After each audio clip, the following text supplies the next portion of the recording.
Տղամարդիկ եւ կանայք սեռական կյանքի բացակայությունը կամ սեռական ցանկության նվազումը տարբեր ձևով են ընկալում եւ տարբեր ձևով են տանում երևույթը։ Իհարկե հիմնականում կանայք ավելի թեթև են տանում սեռական կյանքի եւ բացակայությունը եւ սեռական ցանկության նվազումը կամ բացակայությունը, տղամարդիկ շատ ավելի ծանր եւ դա ունի իր բացատրությունը, որովհետեւ տղամարդկանց սեքսուալության մասին կան մի քանի միֆեր, որոնց մասին այսօր մենք խոսելու ենք։ Համար առաջին միֆ՝ իսկական տղամարդը չունի եւ չի կարող ունենալ երբևէ սեքսուալ պրոբլեմ։ Ուժեղ տղամարդը չպետք է ունենա։ Ոչ, սա միֆ է։ Յուրաքանչյուր մարդ կարող է ունենալ սեքսուալ պրոբլեմ կյանքի այս կամ այն этаպում եւ դա ընդունելի երևույթ է, որ խնդիրը կա եւ ուղղակի պետք է այդ խնդրով զբաղվել։ Համար երկրորդ՝ տղամարդիկ միշտ ուզում են եւ միշտ պետք է զբաղվեն սեքսով։ Չեմ ուզում սեքս, գլուխս ցավում է, հավես չունեմ արտահայտությունները, կարծես թե պետք է միշտ բնորոշ լինեին կանանց, բայց տղամարդն էլ կարող է հոգնած լինի եւ հավես չունենա։ 1-1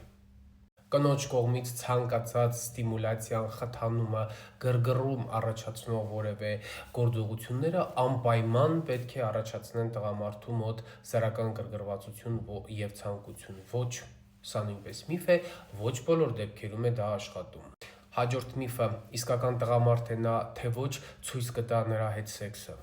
Ոչ, իհարկե։ Իսկական սեքսը սկսվում է միանգամից, առանց գուրգուրանքների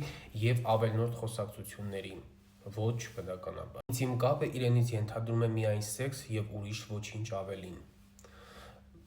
Գրեք մեկնաբանություններում։ Հաջորդ միֆը, որ զգացմունքները, էմոցիաները, գեղեցիկ բառերը, գեղեցիկ ասված խոսքերը դրանք միայն կանանց վառ երևակայությանը բնորոշ բաներ են եւ ոչ մի ձևով չպետք է առնչվեն տղամարդու հետ։ Ոչ, բնականաբար, որովհետեւ տարիքի հետ յուրաքանչյուր զույգ հասկանում է, որ խոսքը, յուրաքանչյուր ասված գեղեցիկ բառը ունենում է իր նշանակությունը ինտիմ կապի մեջ։ Հաջորդ միֆը, որ սեքսի ժամանակ տղամարդը չպետք է ենթարկվի կնոջ։ Խոսքը ուրիշ այդ Facebook էջերին ես տիրուհի եմ, եկեք ձեզ, չգիտեմ, նվաստացնեմ, այդ դրան չի վերաբերվում։ Սովորական, նորմալ, տրադիցիոն սեքսի ժամանակ իբր թե իսկական